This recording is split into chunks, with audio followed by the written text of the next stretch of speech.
Nyabuneka mbere y'uko umena ibyo kurya wasigaje ku isahani cyangwa se wasigaje uri kurya, maze utekereze ko ibyo ugiye kumena hari abenshi babyifuza.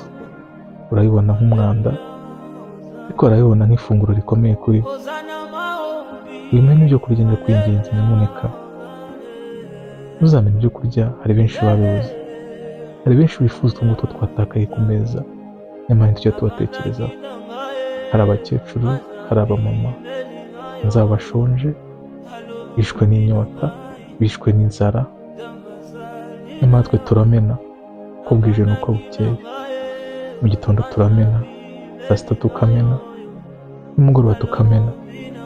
Ndakwinginze wowe washobora gutekereza mbere y'uko umena, maze utekereze ku twana turi hanze aha ngaha dushonje, utwana twishwe n'inyota ku mihanda, aho utuye.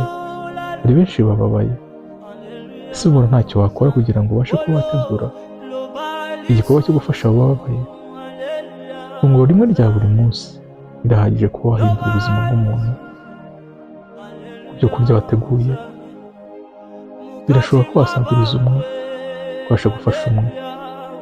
Amazi wateguye kunywa birashoboka ko undi wayagenera ntakabasha kuba yabaho. Nyamuneka ndakwinginze dutabara aba bana bari hanze aha ngaha, dutabara imfubyi n'abapfakazi mbere yuko tumena ibyo kurya byacu.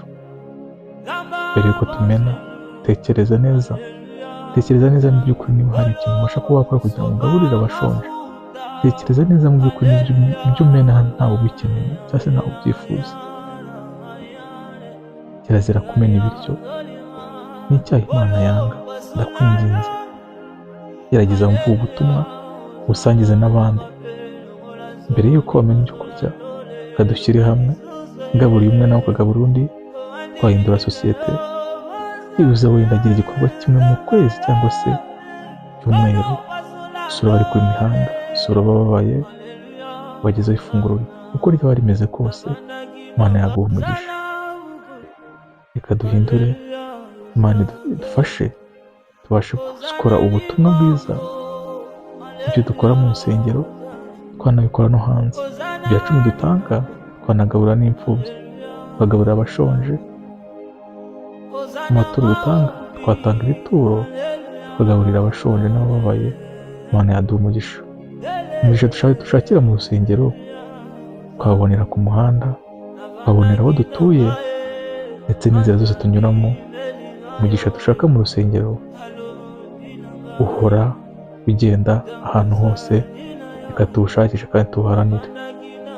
Imana izaduha umugisha kandi izibuka imirimo yacu twakoreye mu isi. Reka turuharanire kurema imirimo rero dufasha abababaye, kandi n'ibindi bikorwa bitandukanye Imana izibuka.